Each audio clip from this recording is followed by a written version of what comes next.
Alright guys, so this is the next project I've got, moving up from the cargo trailer. Actually got that one up for sale.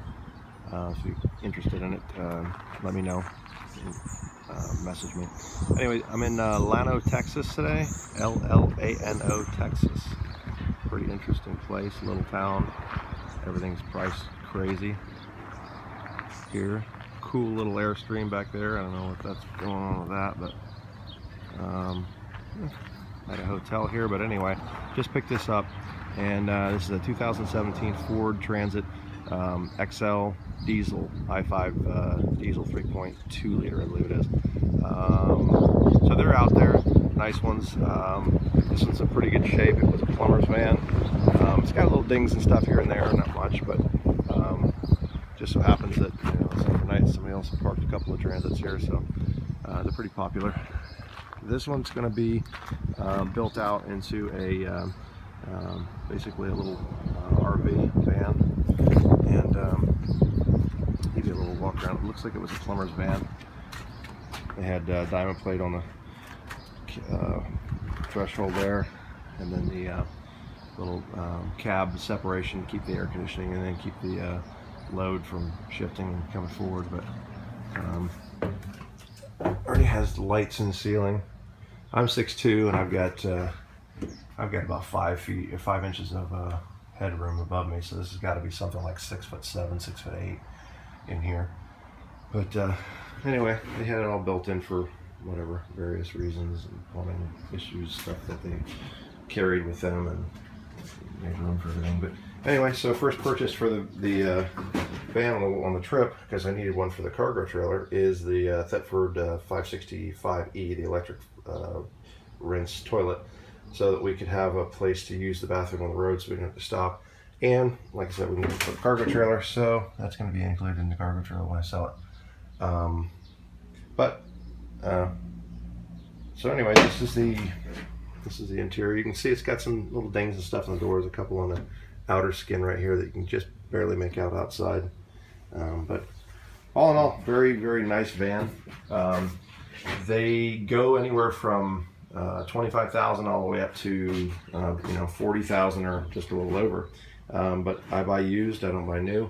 And this one ended up being $25,000 and just a little over, and then with tax 27. So it's really the best deal in the country at the moment. I've checked all over the place. I live in Florida, so I flew out to Texas and purchased it before somebody else did. And you can see a couple of little dings there. Not a big deal. One little one right here.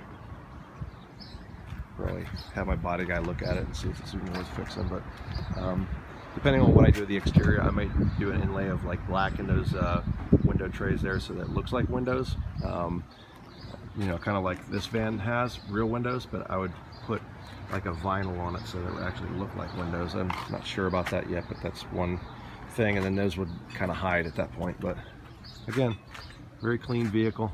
It's going to make a great camper, and if I want to cut windows into it, I can put them wherever I want.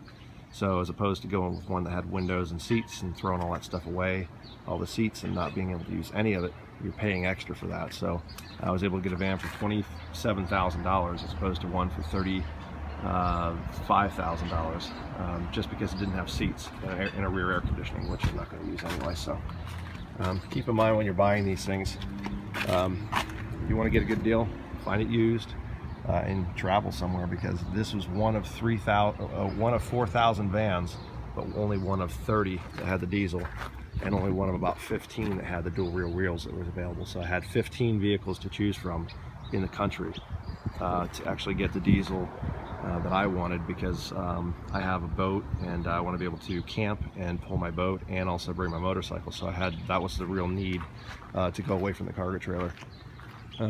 Cargo trailer is great, hauls a motorcycle, but I can't bring that and a boat. So that was the real big issue. So anyway, this is my solution to it, and this is what I'm going to build out for my little camper. And it should be pretty nice inside. I'm going to step it up a little bit and do kind of like a boat interior, some nicer woods and things like that, but maybe a wooden sole, kind of a cherry sole or something like that for the floors, and some interesting things that I'm going to put on this one. So stay tuned, and I'll be updating you on this project as it starts to come together. Thanks.